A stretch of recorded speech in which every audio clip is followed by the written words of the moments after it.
journée de Neuroplanète avec un premier débat absolument passionnant où nous avons le grand privilège d'accueillir Alain Deloche, un chirurgien de renommée mondiale que vous connaissez tous, cofondateur de Médecins sans frontières et de Médecins du monde, fondateur de la chaîne de l'espoir, auteur également de nombreux ouvrages dont le dernier Un éléphant blanc, ça ne change pas de couleur est disponible donc à la librairie et je pense que le professeur Deloche acceptera de le signer.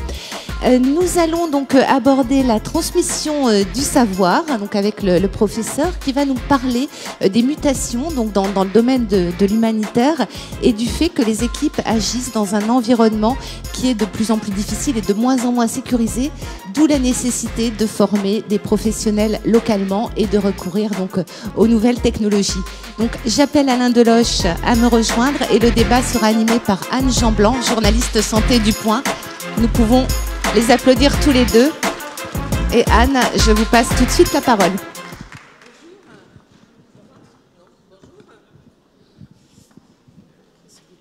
Merci. Bonjour. Alors, je suis un petit peu embêtée parce que Hélène a dit tout ce que je voulais dire. Alors moi, je voulais vous dire, voilà, un chirurgien cardiaque à Neuroplanète, qu'est-ce que ça vient faire? Hein? On peut se poser la question, Alain. Mais la réponse, elle est simple, c'est qu'Alain Deloche est non seulement un grand chirurgien cardiaque, mais un homme de tête. Donc, il a effectivement créé la chaîne de l'espoir, et puis il s'est rendu compte qu'aller sauver des enfants partout dans le monde, c'était très très bien, mais que l'humanitaire, ça évoluait, et qu'il y avait quelque chose qui était très très important aujourd'hui, c'était la notion de partage. Et donc la chaîne de l'espoir a changé un peu, son mode de fonctionnement a bien évolué, et apprend notamment aux spécialistes locaux à traiter les enfants. Alain, on commence par regarder une petite vidéo de la chaîne de l'espoir. Oui, juste avant, j'ai l'habitude de rencontres à cœur ouvert. Bah, aujourd'hui, ça sera à cerveau ouvert. Non, on n'opère personne. On n'opère personne. Oui, je voudrais vous présenter un petit film qui résume notre activité au cours des 25 dernières années. La chaîne de l'espoir est née il y a 25 ans. Donc, c'est 4 minutes pour 25 ans. Donc, il faut être très attentif. Allez. Et puis après, on part. Et après, on part. C'est parti. Si vous voulez vous mettre par là, Alain, pour commenter, oui, c'est très bien, comme vous voulez.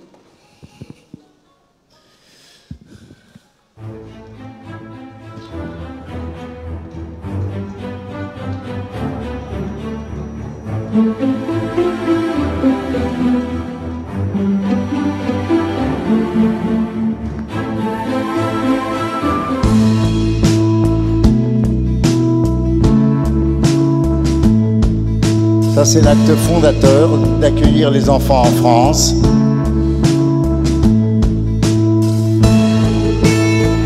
Les enfants sont pris en charge par les familles d'accueil.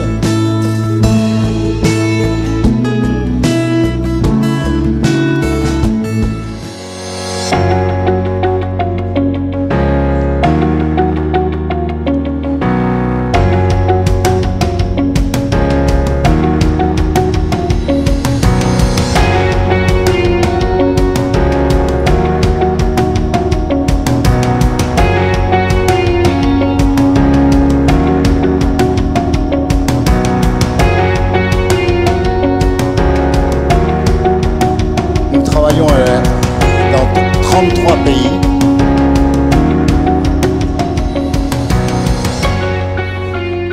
Toujours formés.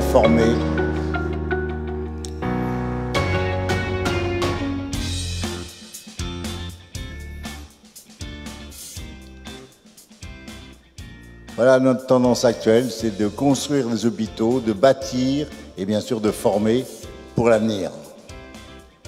Phnom Penh, Kaboul, grand hôpital pédiatrique, Sénégal,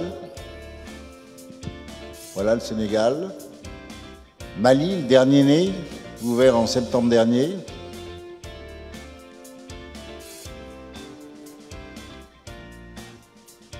donc bâtir pour l'avenir. Bien sûr, nous avons une composante d'éducation.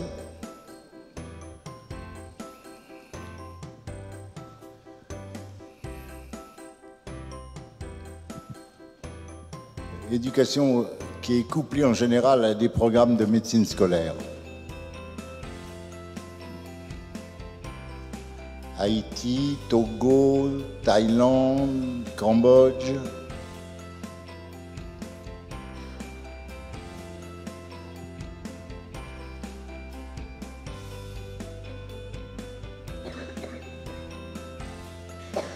Voilà, les 25 ans sont finis. Bravo.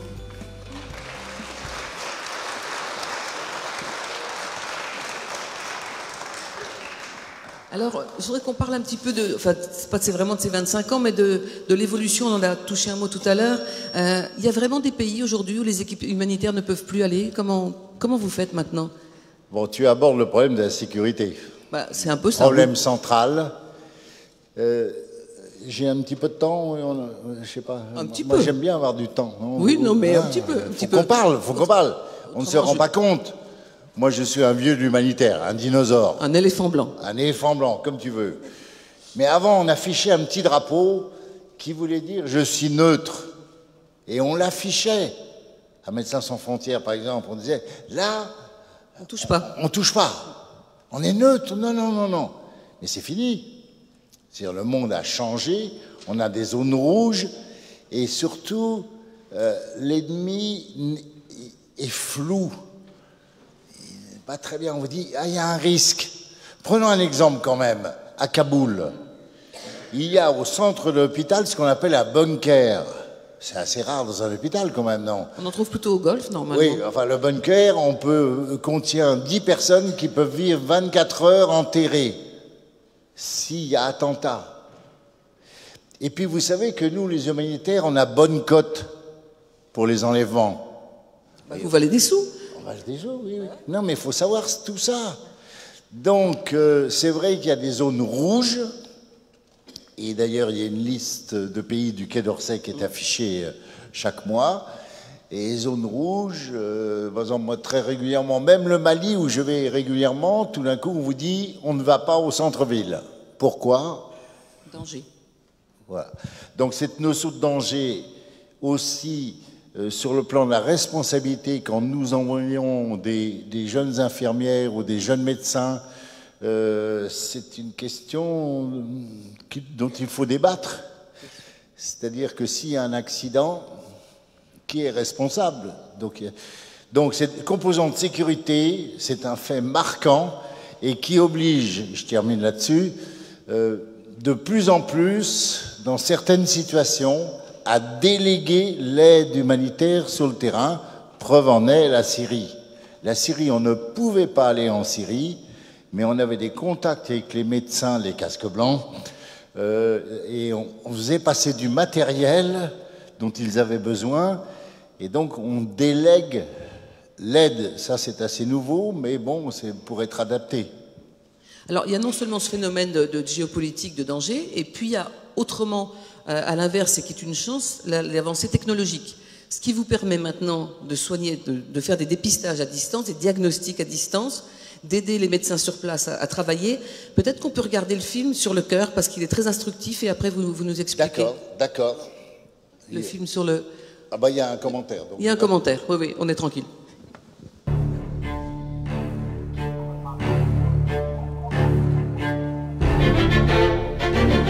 Imaginez un monde où l'humanitaire ne se ferait plus forcément à l'autre bout de la planète, mais n'importe où et n'importe quand. Bonjour, comment ça va au Cambodge?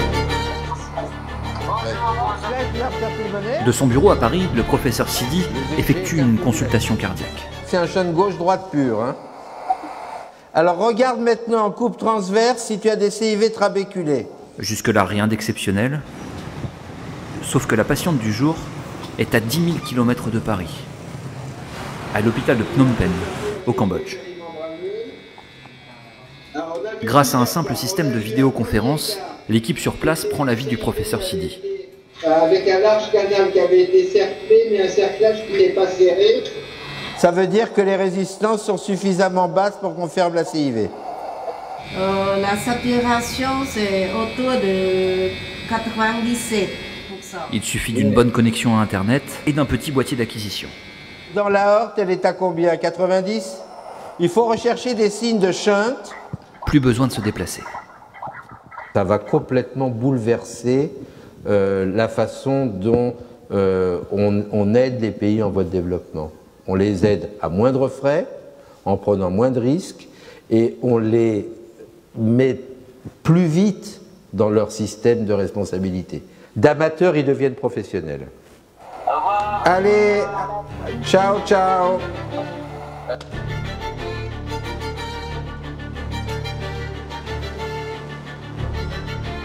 À lui seul, le professeur Sidi a vu 350 enfants grâce à ce système surnommé ECOS.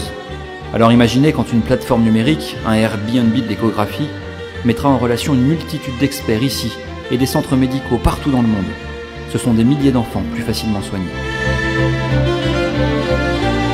Ce nouveau programme de la chaîne de l'espoir est révolutionnaire. Il est révolutionnaire pour nous, il est révolutionnaire pour là-bas. Vu l'évolution de la situation mondiale, l'humanitaire de demain sera connecté ou il ne sera plus.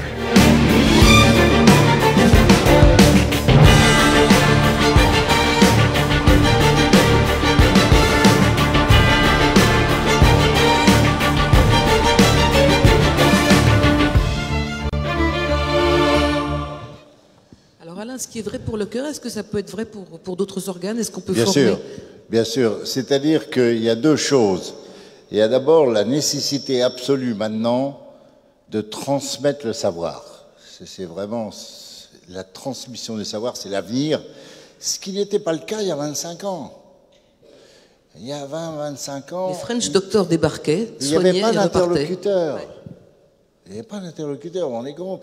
Moi, je me souviens, en 74, même 78, nous étions au Tchad, devant une carte du Tchad avec MSF, et chaque ONG prenait une partie du Tchad. Le local n'existait pas. Mais maintenant, il y a des jeunes, et je vais vous faire une confidence. Vous allez dire, elle est choquante. Il y a trop de médecins dans le monde. Très mal répartis? Oui, enfin, c'est-à-dire que les facultés produisent des médecins, mais le diplôme de docteur en médecine ne suffit pas en médecine maintenant. Il faut aller vers des nécessités d'anesthésistes, par exemple, de pédiatres. Donc, il y a trop de médecins, mais pas assez de savoir dans différentes spécialités, d'où cette nécessité pour l'avenir de transmettre, surtout avec les moyens modernes. Maintenant, Internet, c'est une révolution. Je prends mon smartphone, par exemple, et ben déjà, surtout que je peux acheter le modèle chinois à 70 € en Afrique.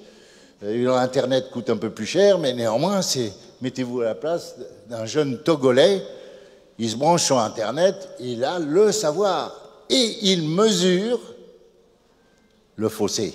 Il a le savoir, mais pas la pratique. Voilà, alors la pratique, c'est une chose qui se développe. Donc là, vous avez vu l'étape diagnostique, qui est très importante en médecine, l'étape diagnostique. Puis ensuite, il y a le faire. Et donc, il y a des séances de chirurgie partagées. Mais enfin, on n'est pas encore au robot qui opère à distance. Hein, ce qu'on entend dire, ça, le robot, on va attendre encore un petit peu avant qu'il opère.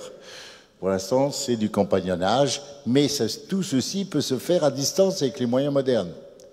Donc, numéro un, c'est ce qui est demandé. Formation, enseignement, transmission du savoir, ce qui est la clé en médecine. La clé. Bien sûr. Avant de prendre les questions, parce que je sais qu'Alain a très envie de discuter avec vous. Moi, j'aime bien, oui. Mais oui, mais je sais bien. Moi, j'ai une question qui est quand même sur le fait que beaucoup de médecins dans certains pays où la vie est difficile préfèrent quitter ces pays. Est-ce qu'on a des moyens de les aider à rester? Est-ce que grâce à vos actions notamment, ils peuvent travailler dans de meilleures conditions dans leur pays? Parce que ça, c'est aussi un problème quand même, en dehors de la connexion. Oui, ça c'est une image qui perdure de tous ces médecins qui veulent venir en France. Je dirais que ça n'est plus la vérité du jour. Moi, je suis passionné par les rencontres avec des jeunes. Vous savez, si un jeune vous lui donnez, il a le savoir, mettons qu'il soit formé, il a le savoir, il demande une structure pour exercer. S'il a cette structure, comme on a fait au Mali, comme on a fait au Cambodge, que vous avez vu ces images, aucun Cambodgien ne veut venir en France. Aucun, je vous rassure. Mais c'est notre devoir, en effet, d'essayer de construire des structures, comme vous avez vu, encore une fois, de transmettre le savoir. Alors moi, je voudrais profiter oui, il y a quelques jeunes, non? Oui, j'en vois. Oh, oui. J'en vois, oui. Oui. Des jeunes femmes même, des jeunes... Il y a une tendance, je ne sais pas si dans votre famille c'est comme cela, en tout cas c'est comme ça dans la mienne. Je veux faire de l'humanitaire. Mais faites donc. Mais attendez, là je crois que vous ne voyez pas le problème. L'humanitaire est devenu une valeur positive de notre société. Alors après, avec les jeunes, j'essaie de leur dire, mais c'est quoi l'humanitaire pour vous? Pour les médecins, c'est facile. Eh bien, j'ai fait mon master à Aix-en-Provence, ou à Strasbourg, ou à Lille, ou aux États-Unis. C'est-à-dire qu'il y a une chose qu'il faut savoir, c'est que pour une action médicale XY, il faut 80% d'efforts qui n'a rien à voir avec la médecine, logistique, communication, trouver de l'argent, etc., pour arriver à cette partie médicale qui ne fait que 20%. Donc, grosso modo, le 80%, c'est les finances, c'est les webmasters, et donc c'est vrai qu'il y a une poussée des jeunes qu'il ne faut pas refouler, qu'il faut accepter, mais je dirais même, pour ces jeunes, l'humanitaire peut être également un métier, temporairement, peut-être, mais quand même. Moi, j'en connais qui l'ont fait toute leur vie. Bien sûr. Enfin, ça, c'est très important, l'humanitaire. C'est vrai que la politique, bon, oui, c'est intéressant, mais une valeur très positive. Et nous, et les aînés, on doit répondre à cette demande. Merci beaucoup, professeur. Une première question, madame? Alors moi, je voudrais déjà vous dire merci pour tout ce que vous avez fait. Oui. Je ne suis pas directement concernée, je suis juste maman. Et voilà, à ce titre-là, on va dire merci. Et je trouve que ce serait bien si on pouvait remettre le service militaire et qu'à la place du vrai service militaire comme c'était avant, que les jeunes fassent 1 an d'humanitaire. Absolument. Ce qu'il faut se méfier, c'est du terme humanitaire. Oui, on va trouver peut-être autre chose. D'un rayonnement, voilà. Oui. Comme vous disiez, il y a les 80% qui permettent les 20%, parce que tous les étudiants ne sont pas en médecine. Mais du coup, dans les 80%, il y a pratiquement tous les autres métiers. Bien sûr, la logistique, par exemple. Voilà. Et je trouve, mais enfin bon, peut-être que vous avez des acquaintances avec le gouvernement plus que le mien, ce serait sympa, je dirais, que les jeunes, justement, à la fin de leurs études ou pendant le cours de leurs études, puissent faire 1 an d'humanitaire. Ça permettrait peut-être une vision plus globale. Merci de ce témoignage. On va peut-être prendre des questions aussi. Merci. Alors, des questions qui...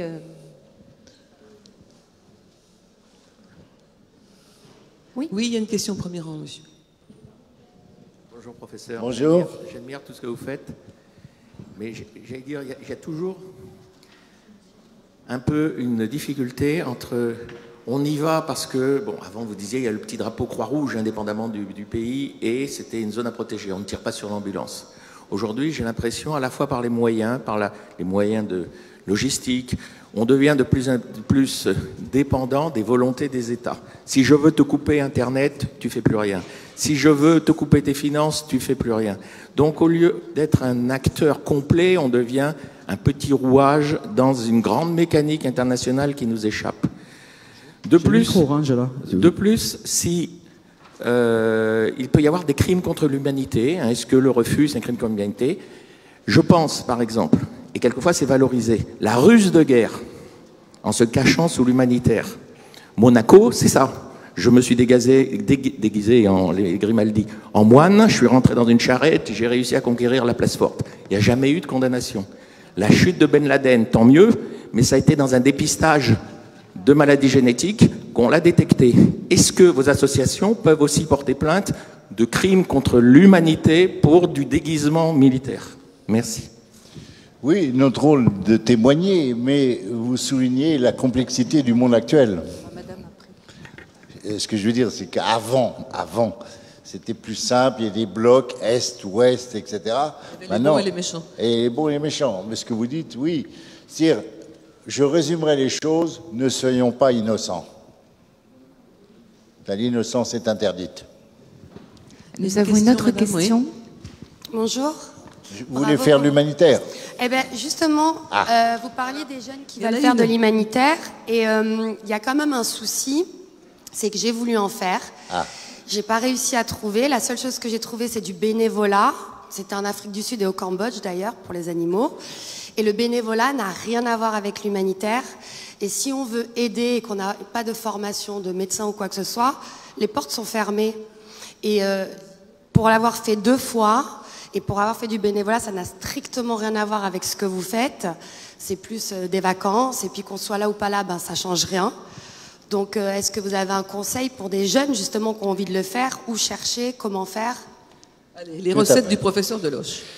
Bien, alors, je ne l'ai pas encore dit, mais dans les tendances générales, il y a de plus en plus une professionnalisation de ces associations.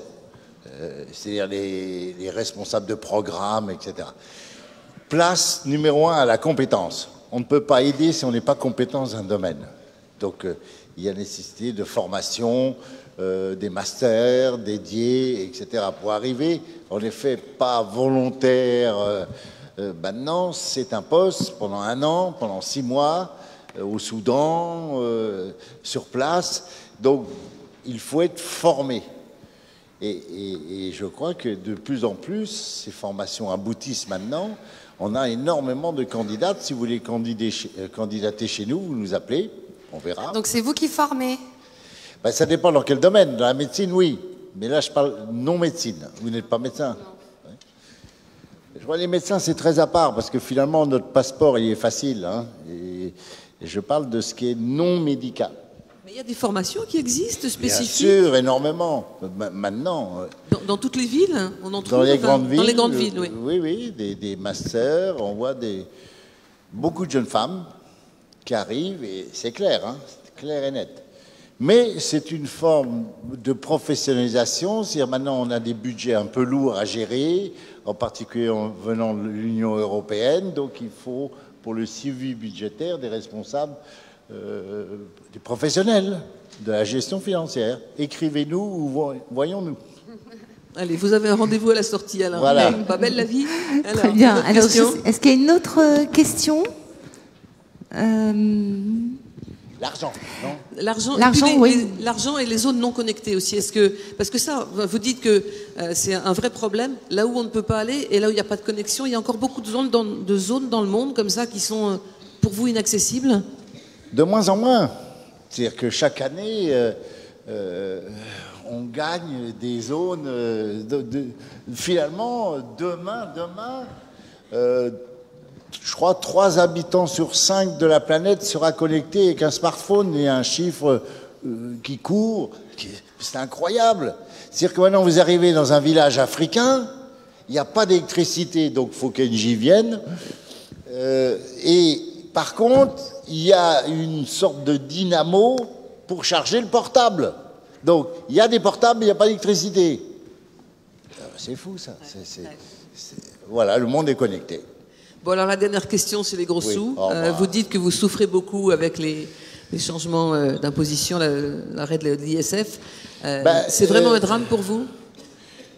Pas pour nous directement, mais d'une façon générale, vous savez que beaucoup de ces... En tout cas, nous vivons de dons pour 80% de notre budget. Et le don est fragile. Le don est pérenne, oui, mais fragile. Et donc là...